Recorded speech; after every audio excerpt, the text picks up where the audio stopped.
Hello friends, कैसे हैं आप सभी। आई होप आप सभी अच्छे होंगे। आज हम क्या करने वाले हैं, HSC CET group C and D set 16 solve करेंगे। आपका एचएससी वाले चैनल पर हार्दिक स्वागत है। ठीक है, सो देखिए क्वेश्चन नंबर फर्स्ट यहाँ पे क्या दिया गया है, चूज द करेक्टली स्पेल्ड दी गई है। यहाँ पे एम्ब्रेस होगी, यहाँ पे EMBARRAS होगा या EMBARASS होगा, या फिर सी ऑप्शन है EMBARASS होगा, या ऑप्शन डी यहाँ पे EMBARRASS होगा। तो इनमें से कौन सा ऑप्शन यहाँ पे राइट होगा, तो यहाँ पे ऑप्शन नंबर डी राइट हो जाएगा। एम्ब्रेस की स्पेलिंग क्या होती है, EMBARRASS होगा। ठीक है, ओके। नेक्स्ट क्वेश्चन क्या है यहाँ पे, ठीक है, इसमें करेक्ट स्पेलिंग बतानी हमने बता दी है। क्वेश्चन नंबर 2 है, चूज द सिनोनिम ऑफ रेलुक्टेंट। रेलुक्टेंट का सिनोनिम बताना है। रेलुक्टेंट का सिनोनिम क्या होगा, विलिंग होगा। विलिंग मतलब विलिंग का मीन्स क्या होता है, रेडी और eager to do. Okay okay, that's next है यहाँ पे हेजिटेंट। हेजिटेंट मतलब क्या होता है, हेजिटेंट मतलब अनसर्टेन होना या अनविलिंग होना, unwilling to do, unwilling to act होता है। ठीक है, ब्रेव मतलब क्या होता है, करेज, बहादुरी से। हैप्पी का मतलब क्या होता है, प्लीज्ड या फिर जॉयफुल हो सकता है। ठीक है, ओके। तो रेलुक्टेंट का यहाँ पे सिनोनिम क्या होगा, हेजिटेंट होगा। तो ऑप्शन नंबर बी राइट हो जाएगा। ठीक है, ऑप्शन नंबर बी राइट हो जाएगा। क्वेश्चन नंबर 3 यहाँ पे क्या है, choose the antonym of ancient का एंटोनिम बताना, अपोजिट वर्ड बताना है। यहाँ पे हिस्टोरिक होगा, ओल्ड होगा, या फिर मॉडर्न होगा, या फिर ट्रेडिशनल होगा। तो इनमें से कौन सा ऑप्शन यहाँ पे राइट होगा। ठीक है, बताइए। एंशिएंट, एंशिएंट का जो यहाँ पे सिनोनिम दिए गए हैं, देखो यहाँ पे एंशिएंट का मतलब यहाँ पे ओल्ड हो सकता है। ठीक है, एक ही होगा यहाँ पे तो। ओके, हिस्टोरिक और ट्रेडिशनल दोनों अलग अलग हो गए। मॉडर्न क्या होगा, इसका एंटोनिम हो जाएगा। ठीक है, ओके, क्लियर है। क्वेश्चन नंबर 4 है यहाँ पे, फिल इन द ब्लैंक्स। यहाँ पे प्रीपोजिशन फिल करनी है। She has been living here dash 2019। ठीक है, तो 4 आएगा यहाँ पे, सिंस आएगा, फ्रॉम आएगा, या फिर बाई आएगा। तो इनमें से कौन सा ऑप्शन यहाँ पे राइट हो जाएगा। ठीक है, देखो बताइए। She has been living here dash 2019। जब भी आपको एक fix year point of time दिख जाए ना, पॉइंट ऑफ टाइम किसके लिए यूज़ किया जाता है, सिंस के लिए यूज़ किया जाता है। और 4 जो यूज़ किया जाता है वो पीरियड ऑफ टाइम के लिए यूज़ किया जाता है। ऑप्शन यहाँ पे बी राइट हो जाएगा इसका। ठीक है, क्वेश्चन नंबर 5 यहाँ पे क्या दिए गए हैं, identify the error find out करना है। जो मैंने आप लोगों को नाउन टॉपिक के एरर जो प्रैक्टिस करवाया है, आपको एक चैनल मिल जाएगा rise Radha inspired education platform पर, आपको एक वीडियो मिलेगी। ठीक है, उसमें मैंने आप लोग करवा रखा है कि जो नाउन है ना, उसकी मोस्ट इंपॉर्टेंट रूल्स करवाए हुए हैं। ठीक है, 10 मोस्ट इंपॉर्टेंट रूल्स है, उनमें से एक रूल लिया गया है यहाँ पे। ठीक है, the news are very interesting today. तो यहाँ पे द न्यूज़ में मिस्टेक एरर दिया गया है, आर में मिस्टेक है, वेरी इंटरेस्टिंग में मिस्टेक है, या फिर टुडे में मिस्टेक है। तो ध्यान देना, जब भी आपको न्यूज़ दिख जाए, न्यूज़ यहाँ पे सिंगुलर होता है।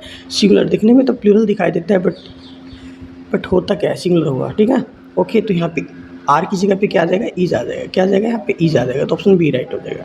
ठीक है ना। क्वेश्चन नंबर 6 है, identify the parts need the improvement.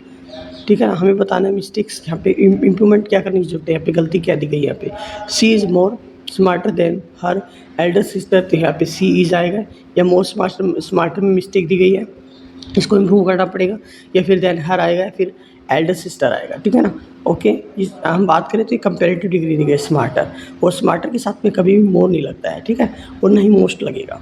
यहाँ पे ओनली सिंपल डिग्री दी गई है, यहाँ पे सिंपल डिग्री यूज़ करेंगे। ठीक है ना, एडजेक्टिव, डिग्री ऑफ एडजेक्टिव का कोई रूल देखने को मिलेगा यहाँ पे। स्मार्टर है, उसके साथ कभी भी मोर देखने को नहीं मिलता है। ठीक है, तो यहाँ पे मोर स्मार्टर नहीं हो, ओनली स्मार्टर देन होगा।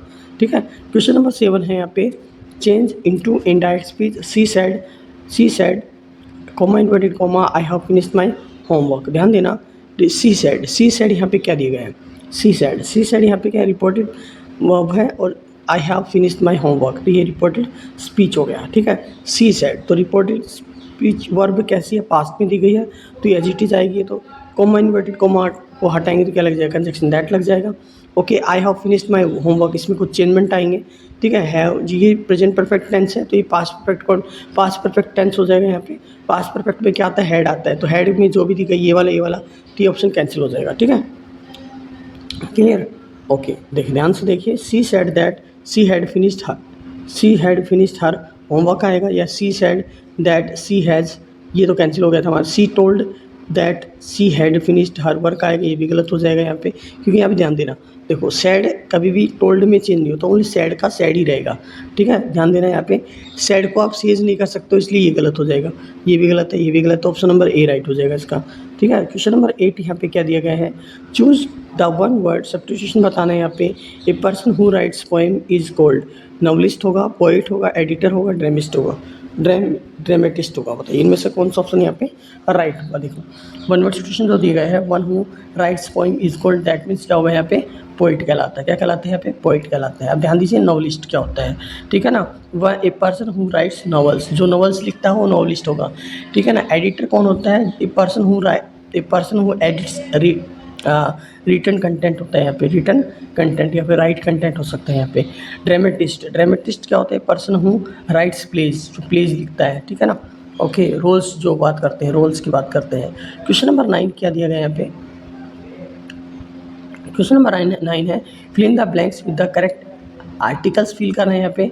Dash Ganga is a sacred river, option यहाँ पे ए आएगा, इसमें आर्टिकल फिल करना है, यहाँ पे एन आएगा, विद आएगा या फिर नो आर्टिकल आएगा, ठीक है ना। ओके, फेमस रिवर है, सेक्रेड पवित्र रिवर है, तो गंगा के साथ में आर्टिकल द आता है, क्या आता है द आता है, तो ऑप्शन नंबर यहाँ पे सी राइट हो जाएगा, क्या आ जाएगा सी राइट हो जाएगा। क्वेश्चन नंबर यहाँ पे 10 देखिए क्या दिया गया है, एक मिनट देखिए, क्वेश्चन नंबर 10 किया गया, choose the correct meaning of the idioms बताना है।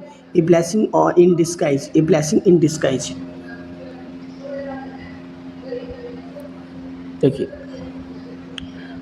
क्वेश्चन यहाँ पे जो मैं 10 बता रहा था ना, ए ब्लेसिंग इन डिस्गाइज का मतलब यहाँ पे क्या होगा, ए हिडन डेंजर होगा, या फिर option number be something good that seems bad at first होगा, या फिर ए डिफ़िकल्ट टास्क होगा, एंड इम्पॉसिबल ड्रीम होगा, तो इनमें से कौन सा ऑप्शन यहाँ पे राइट हो जाएगा। देखिए ब्लेसिंग इन डिस्गाइज का मतलब क्या होता है, एक ऐसी चीज़ जो पहले शुरुआत में तो आपको बुरी लगी है, बाद में वही चीज़ बहुत ज़्यादा अच्छी हो गई, ठीक है ना। तो यहाँ पे क्या आएगा, ऑप्शन नंबर यहाँ पे बी देखिए, something good that seems bad at first, okay, क्या होगा something good that seems bad at first, okay, ठीक है। तो ऑप्शन यहाँ पे बी राइट हो जाएगा यहाँ पे, ओके। ऐसी वीडियो देखने के लिए इस चैनल को सब्सक्राइब करें, लाइक करें, शेयर करें, okay. Thank you for watching, like share and subscribe HSC वाला, थैंक यू।